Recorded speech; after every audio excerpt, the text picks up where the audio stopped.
everybody. Welcome to the third 2 days before the regular season finale between the Bills and the New England Patriots. Not a lot of stakes in this game, although maybe some stakes. I mean, if the Patriots somehow manage to lose this game, which I know is a crazy idea, then they'll probably lock up, if I'm not mistaken, the number one pick in next year's draft. So there might be a little bit of gamesmanship at play in this game. Drake May, I just saw officially questionable for this game. We'll get into the game stuff here in a minute, but we're brought to you as always by Topps Friendly Markets.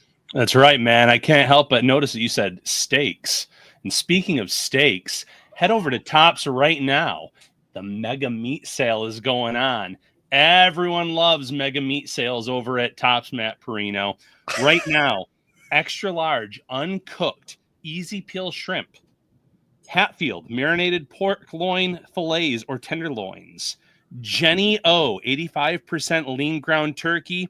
Boneless center cut pork chops or roast, and so much more. Over 40 cuts of your favorite meats over at Topps right now. Mix and match. Buy one, get one free. Mega meat sale. Ryan Talbot, that read is in the Shout Bills podcast Hall of Fame. The elite transition, the absolute passion for the meat sale. I don't think anybody is as passionate in the world about a mega meat sale as Ryan Talbot, but that's okay because that really got me pumped up. I'm going to head over to my local Topps this weekend, pick up some stuff. It's going to be great. I want people to associate mega meat with Ryan Talbot. All right, we're going to move on. On that note, welcome into the show. Patriots Bills this weekend. And, you know, a couple of things to get into here. You know, you had a couple of good ideas because it's like previewing the game is just a little bit boring because we don't really know what this thing's going to look like. There's a lot of New England Patriots that have already been ruled out for this game. We can get into those in a minute. The Bills are going to play basically a preseason roster. The Thursday practice, Ryan, was so low-key laid back that you wonder if this isn't just a fourth preseason game where they're just not not a ton of game planning going on. I mean, they're planning to play the Patriots, especially if May goes. They have 2 weeks ago, they played against Drake May in this offense. And I thought the Patriots showed well for themselves in that game. So there's that piece of this thing. But what are your expectations of this team on the road? And I think the best place to start is like, who are you looking for that's going to get an opportunity in this game to play where it's like, okay, this is a huge opportunity to put some stuff on tape? Yeah, I mean, I'm going to go with Ray Davis. It's been a little while since we've seen him get a game where he has the bulk of the carries, and I think this is a good opportunity for him.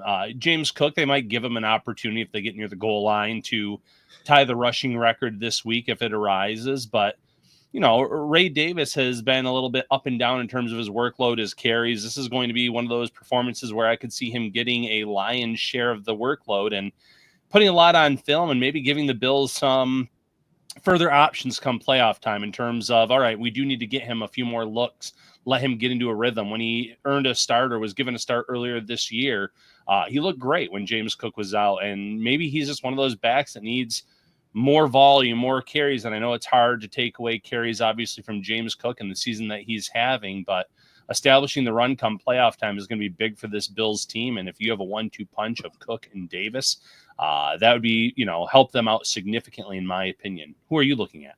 We'll get to that in a second, but one of our insiders, Mary, sent a message along the other day asking about, Ray Davis and maybe why he hasn't been used more. And I think that's like an interesting topic to maybe dive into really quickly here. And because you're right, this could be a huge day for Ray Davis, who's kind of fallen back on the depth chart to maybe that third option. I think the big reason for that, and what I messaged over to Mary, was Ty Johnson has just been so good down the stretch as that, do everything kind of back. They trust him in pass protection, maybe the most of all three backs. And that tends to be the case because Ty Johnson's been in the league the longest. The more reps you get, the more actual NFL games that you've played in, the better you get in that department, I think. That'd be a good question to ask some running backs.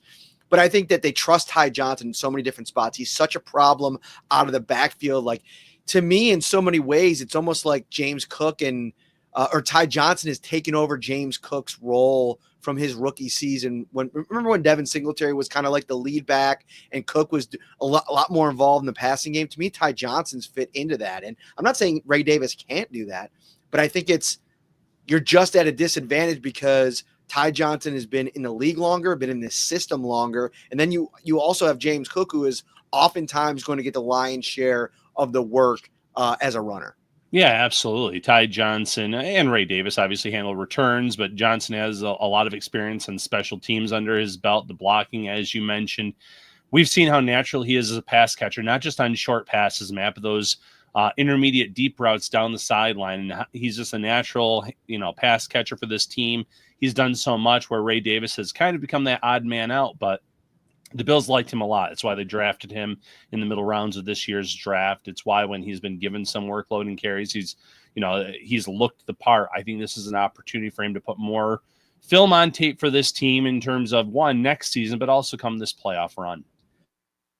Go find player that's going to get a larger workload is Javon Solomon. I think we could see him maybe even play 60 to 70% of the snaps just because they're not going to probably want to put too much on the plate of like an AJ Epinesa or Dewan Smoot. You're going to probably see Javon Solomon quite a bit on the edge, and maybe even, you'll see some Von Miller, I think, too, because he is, I think, get some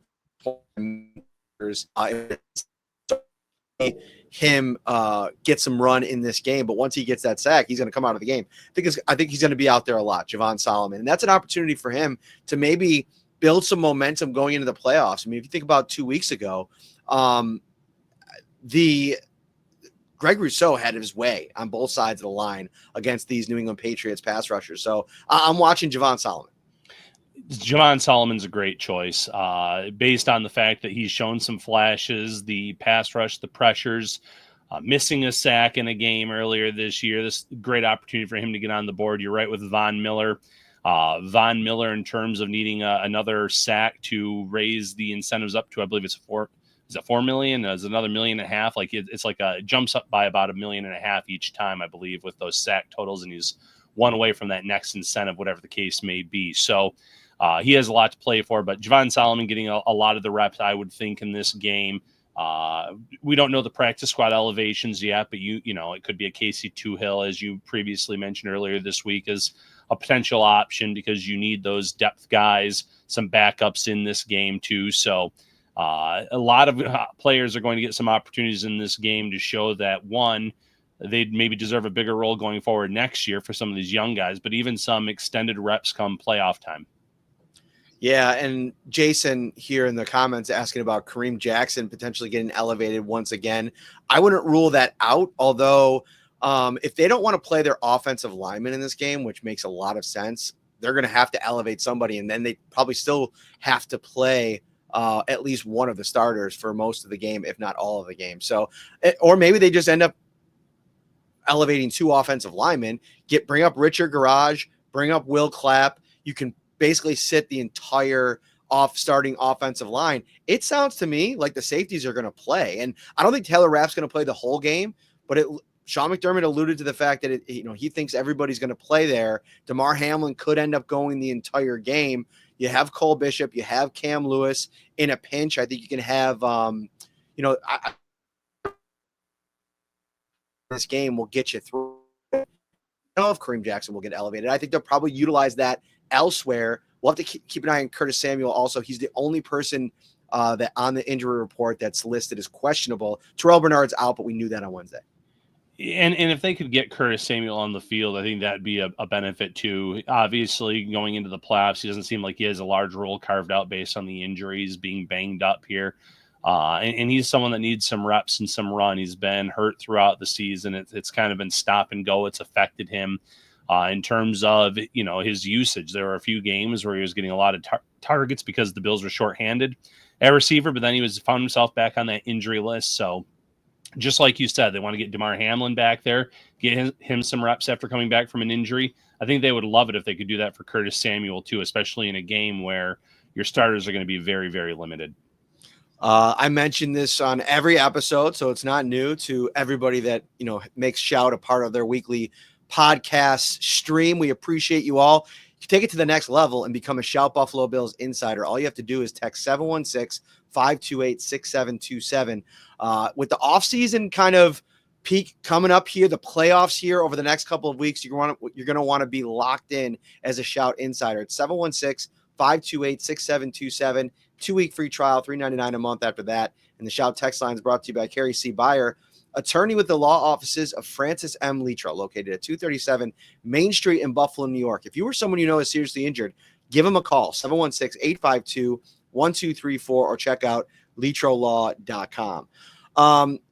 The Bills elevated Mike White, they signed him to their 53-man roster, not basically foregoing having to elevate him off the practice squad. Now you can use those two elevations elsewhere on the roster. And it's interesting, Ryan, because Sean McDermott even answered this question today. This isn't even a move just about this week, but now with him as part of the active roster going into the playoffs, they can make him an emergency quarterback, that emergency third quarterback, which I think could be a really big deal in a game. If you suffer a couple of injuries, or maybe Josh Allen goes down in a game and Mitch Trubisky comes in and he's not getting the job done.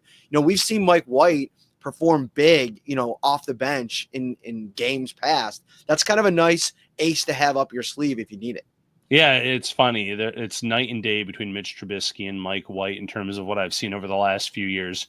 Trubisky seems to dink and dunk, doesn't want to put the ball in harm's way a lot of the time, where Mike White just kind of goes out there and he just doesn't mind slinging it around. I think it's why he has 9 touchdowns to 13 interceptions in his career. He's not afraid to stretch the field, make some dangerous throws. So it's a very big difference between the two. But I like that Sean McDermott said he's hoping he can get him in the game on Sunday against the Patriots, get a look at him there. Playoffs, now you have that emergency third quarterback, which can come in very valuable, like you said, if you have injuries. And now what's most interesting, Matt, is going into next season, you have Trubisky and Mike White signed through 2025 because it was signed to the active roster and extension for Mike White. So now, in theory, you have all three of your quarterbacks under contract for next year. There is an out in Trubisky's contract. You can save about $2 million. I think the dead cap's about $750,000. Not saying the Bills would go that route, but now at least you have another guy signed to this roster. You're not having to go out and play the market, try to find someone else to come in and compete. So it gives the Bills some flexibility and options there too in their quarterback room next season. To me, Mike White is the current version of Davis Webb, somebody that is adding tremendous value in the quarterback room, has been around the league in a couple of backup quarterback situations, and probably figures, okay, do I want to back up a bad quarterback on a bad team, maybe get an opportunity to play, or, be in a room like this behind a guy like Josh Allen and potentially Mitch Trubisky too. I think he'll very likely be back because he's one of Josh Allen's closer friends on the roster. So I think that keeping that kind of nucleus of guys, what was it? Game 4, I think, of the World Series, Josh Allen on a lark just to, show some love to his quarterbacks, took Trubisky and Mike White, whose favorite team is the New York Yankees, to New York City for a World Series game. This is a tight group, Bouchel as well. I think all 4 of these quarterbacks are back next year. Yeah. And that's good. Again, it's one last thing on the checklist. I am someone that believes eventually they should try to get a developmental guy in here to bring in as that backup of the future to Josh Allen on a rookie contract. But it's at least one thing they're not going to have to worry about, having all these guys under contract and knowing what the quarterback room is going to look like. Is obviously, as long as you have prime Josh Allen, you're in great shape. But a lot of good veteran leadership behind him. I love that idea too. And I don't think that even bringing back all 4 of these guys restricts you from taking a late draft flyer on a guy, on a UDFA Tyree Jackson style addition. And then you can get him in your building for a couple of months, have him go through training camp, give him a couple of preseason games, because you know what you got in these other 3 guys.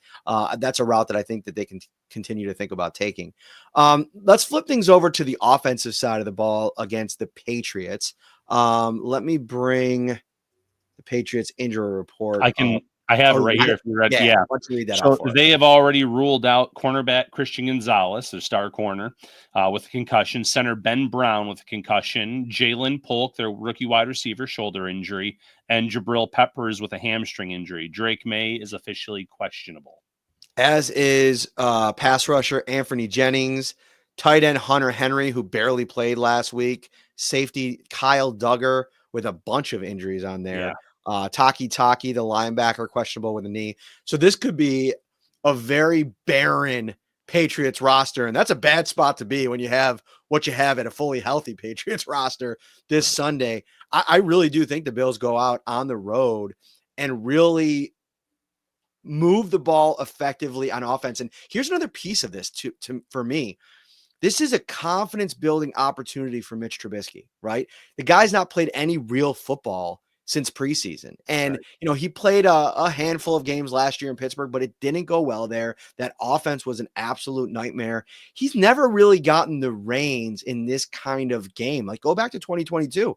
It was the same thing. A lot of late game fill-ins. I mean, Josh Allen is the Iron Man of the NFL right now. You don't get a lot of opportunities as his backup. So this is an opportunity for Mitch Trubisky to really run Joe Brady's scheme. He's been in this offense all year. He's probably to the level to maximize his talents. And if you get Samuel playing and you get Keon Coleman without Christian Gonzalez on the other side, maybe this is a huge Keon Coleman game. It could be. And it's going to be interesting to see how long the Bills play their guys. There are certain positions where starters are going to have to play longer than probably the Bills would like, just because of the numbers, like you just mentioned, with some of the potential options there. But good audition for Trubisky to prove why the Bills had the confidence to sign him to that 2-year deal for his second stint here in Buffalo, why they feel like he can be that backup again next season. Meaningless game for the Bills and a lot of meaning for the Patriots in terms of, one, if they win this game, they will drop out of that number 1 overall pick, which to the players, big deal. The coaching staff might want to win, though, because it feels like every week that we get closer to the finale here, it feels like that whole coaching staff is on thinner and thinner ice, where a few weeks ago I would have anticipated Gerard Mayo coming back. He could be coaching for his job on Sunday. Ben asks, with the Mike White news, is the end of Mitch in Buffalo? We just talked about that. So all you have to do is rewind about 4 or 5 minutes. I know you're probably just getting in here a little bit late, but we covered that in pretty good detail. Jason said, is it bad that I wouldn't mind the Bills losing this game? I don't want the Pats to have anything nice, including the first overall pick. And what's funny is a loss for the Patriots, correct me if I'm wrong, Ryan, if you're up on this could drop them maybe out of the top 5 if they win this game, I mean. So if that ends up being the case, in a draft where there's not really a lot at the top, it falls off very quickly from everything I'm reading. Maybe you're not the most upset if you're totally good, Ben, by the way. I'm just giving you a hard time. If the Pats end up winning this game and they drop out of the top 3 at least. Right. Yeah. There was a segment on X I saw recently with Bill Simmons and talking about how infuriated he's going to be if the Patriots win this game, because it would drop them out of getting a potential generational type of player or being in the position to trade that number 1 overall pick for a stockpile of picks. It'll be interesting to see what they decide to do if they do lose this game and hold that, because it does feel like they figured out the quarterback position with Drake May. I get it, rookie year. We've seen some really good rookie years and then players fall back a little bit. But I have a lot of faith in him. So as being their quarterback of the future. So do you stay there and you take a Travis Hunter? Do you add an offensive lineman? We know they need that. The draft class itself will dictate maybe what they do in terms of staying there, picking a premier player, or trading down and stockpiling some picks and just trying to improve that overall roster. Either way, if they do end up with the number 1 pick after this week, they're going to be in a good position to close that gap and become the potential number 2 team in the AFC East as early as next year. And I still think they're a few years away from competing with Buffalo for the division itself, but they can fast track it quite a bit if they end up with that number 1 overall pick. Let's get the predictions now. Yeah. I think this is a good time for it. I'm going to go first. And listen, I think the Bills can try all they want to lose this game, and I still think they could probably find a couple ways to win it. Just with a bunch of guys on both sides of the ball really looking to make a statement or an impression. And, if for a lot of these guys that might not be on this roster next year for whatever reason, this is a chance to play on a really good, well-coached team on both sides of the ball, leave an impression. I'm thinking about Buffalo Joe Andreessen, who Christy Allen mentions here. He is an absolute firecracker of a linebacker. Like, that's going to be fun to watch in and of itself. I think they take the ball away a couple times in this game. It's a huge Kyer Elam game. It looks like is Kevon Boutte going to play? I didn't see that. I saw the players that were ruled out in that one, so I'd have to go back and check that So he may out. play. And also with a win, New England's at 3-13. They're tied with 3 other teams. So the Giants, Cleveland, and Tennessee. So if all 3 of those teams win, now Cleveland, I think, is playing Baltimore, so they're likely going to lose. Or if all 3 of those teams lose, now you're dropping New England to 4, and then you have 4 or 5 through 9, the Chicago Bears, all at 4 wins. If you get a bunch of those teams to lose as well, we could be talking about them pushing them outside of the top 10, of the top 5. I don't think it's going to happen, though. I think the Bills go on the road, even with their backups, find a way to get the job done, win this game. I am going with the final score, 24-17 Bills. I had the Bills winning this one 17-13, low-scoring game with the backups. But finding a way to win, I don't think Patriots What did you fans... say for the score? 17-13 Bills. All right, excuse me. Mine is 24-20. I misspoke. Okay. And real quick, Johnny 3 Sticks, thank you. Matt made that clip with the graphics. I just shared it out on social. Glad that was a hit. Glad that you liked that. But, in this matchup, I think the Bills find a way to score 2 touchdowns. One of them will be to the 14th different player to catch one this season. Big man touchdowns in play. We talked about Reggie Gilliam. Don't rule out a Philly special either. Maybe a Mitch Trubisky touchdown reception in the end zone where he runs a route and kind of gets in and breaks that record for the Bills. They break the record. They win the game, 14 wins, which we'll have a few Bills insiders bragging about their preseason predictions to us if that is the case.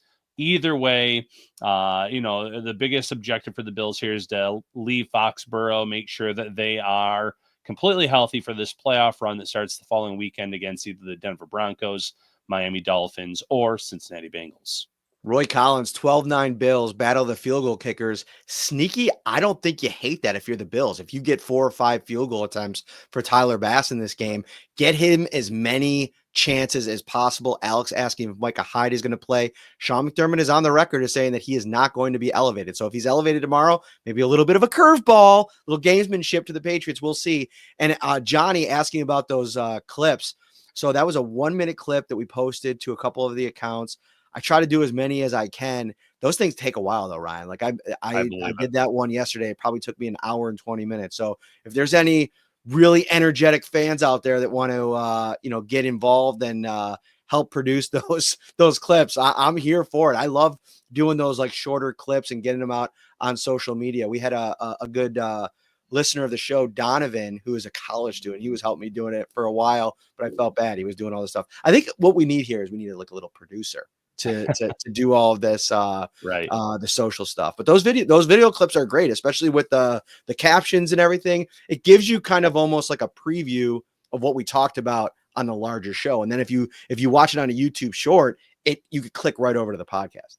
Yeah, a lot of benefits to it. It's, fun, fast, easy in terms of the viewing of it. So hopefully we can continue to produce some of those. And like you said, maybe a producer, some extra help along the way from some fans would go a great way. All right, so that's going to do it for this episode of Shout. Thank you so much, everybody, for watching. And don't forget to head over to Tops Friendly Markets this weekend. Let them do the cooking, and you'll be the MVP to everyone in your household. Visit shop.topsmarkets.com and elevate your food game with a great selection of custom cakes, desserts, pizzas, sandwiches, fresh fruit, cheese trays, fried chicken, and so much more. Head over to shop.topsmarkets.com. And as always, get ready for Sliders Sunday your way with King's Hawaiian. Every Sunday is an opportunity to enjoy delicious sliders made your way, and now you can win big while doing it. Vote for your favorite slider weekly for a chance to win tickets to the big game. Visit topsmarkets.com/Sliders Sunday for more information. He's Ryan. I'm Matt. We'll see you after the game on Sunday, everybody. Have a great weekend.